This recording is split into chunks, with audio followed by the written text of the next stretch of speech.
Right now at 5, the city of Atlanta remains under a state of emergency on day 4 of the city's water crisis. That's right. 11 Alive has been keeping track of water main break updates and venue closures all across the city of Atlanta since Friday. And we have team coverage tonight. 11 Alive investigator Savannah Levins and our Grace King are both in downtown Atlanta tonight, tracking the newest information from city leaders. But first, we want to get straight out to our Ron Jones. Ron, what are we learning at this hour?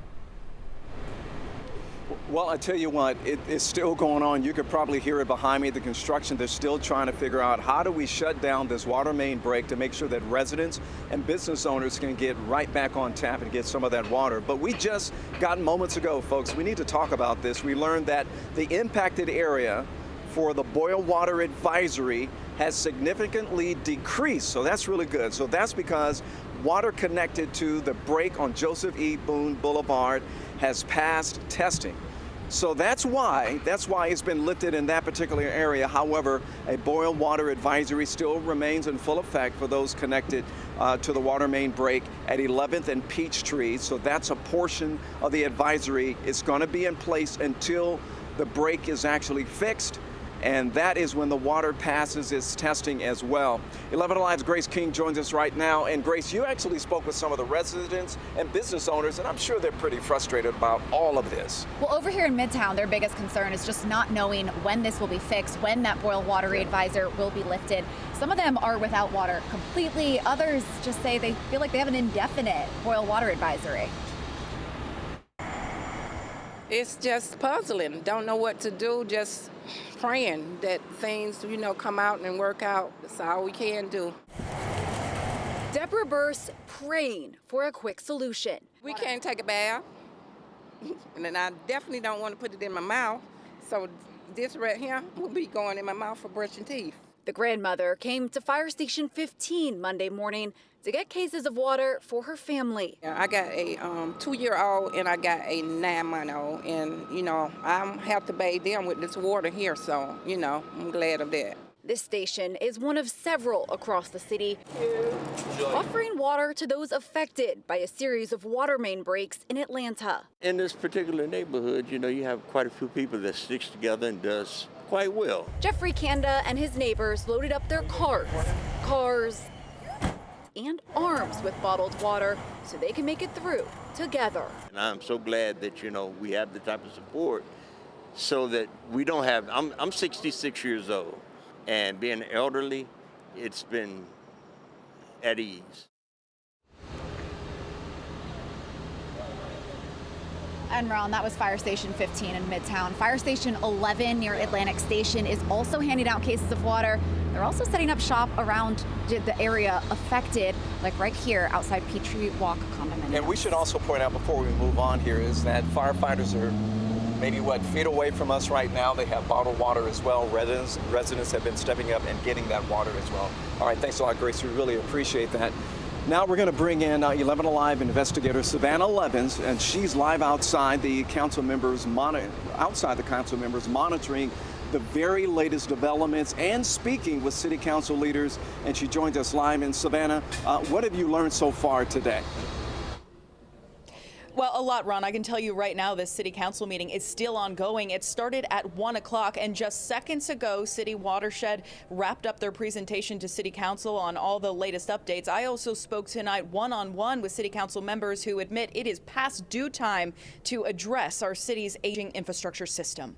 The infrastructure and the design of the infrastructure was created 80 years ago. Standing in front of the latest water main break in Midtown amid a state of emergency, Director of Watershed Management Al Wiggins attributed the breaks to the city's aging pipe system, addressing why wide-scale updates haven't happened sooner. There's always ongoing work, especially when you have development in an area. We add new infrastructure, and the way we make determinations if we need to take on a larger project is we collect data, and if we see a series of breaks or repairs that are necessary, that's when we decide to take on a capital improvement project. It's reignited arguments that making repairs in response to a crisis isn't a long-term solution. City Council moving today to adjust their agenda to discuss the situation and how it might impact the upcoming budget. This is a apocalypse type thing that we're dealing with. Councilman Antonio Lewis saying it's past due time to do a full overhaul of the city's water infrastructure system. I think that with the funding we have, we fix them all. Go down and fix it. We want to build Atlanta to be the strongest city in the world. I call us the new London, the new Greece. We're way better than New York. But how can we get there if we don't fix our infrastructure? We're blessed as a city that we got the money to do it. And it won't cost the taxpayers dollars. It's a half-penny sale tax that it's a shared cost. And so right now we are in reaction mode. I wish we weren't in reaction mode. We're in reaction mode, but this reaction mode will stay. We'll stay in full-time game mode, and we'll continue to fix the pipes. Do we have the money to fix it? If we don't, we need to go get it. The one thing about Atlanta, we just put out our largest budget in the history of our city, 2 years straight. We have the largest amount in our reserves in the history of our city. So when you say if we don't have it, when I say we don't have it, we go find it and get it done. This is not a if.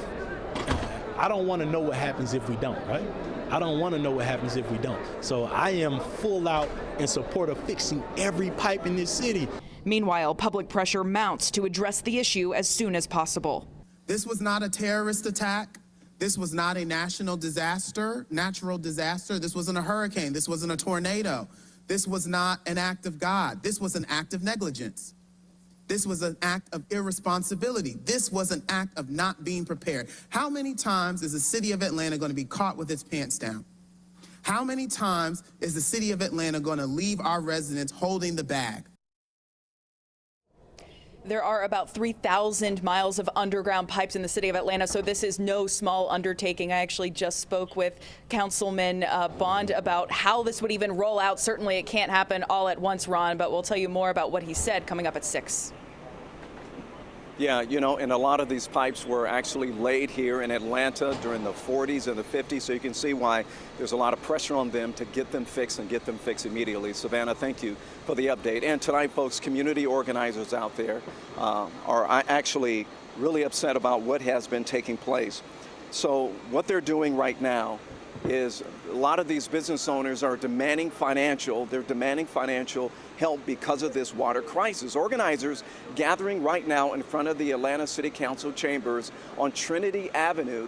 That happened earlier today. They said that they're calling for financial assistance to small and medium-sized business owners impacted by this water crisis, which led to loss of revenue and support for insurance premiums.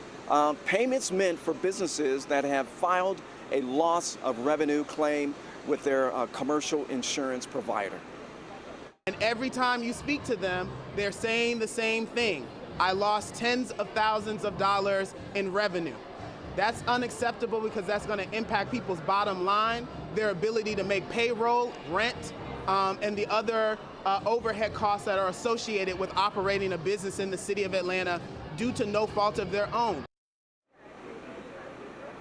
So the proposed ordinance, which if introduced by a city council member, if it passes, signed into law by the mayor, will establish a $5 million emergency fund that will assist with this recent and future water disruption related to the city's aging infrastructure. And still ahead, coming up tonight on 11 Alive News at 5:30, our Teresa Bowles, she's going to take a closer look at how the water crisis is impacting business owners in the area and which ones are shut down and which ones remain open. That's coming up tonight at 5:30. And folks, we know you have a lot of questions out there about what should I do next, especially since we're under a boil water advisory. Well, can you shower?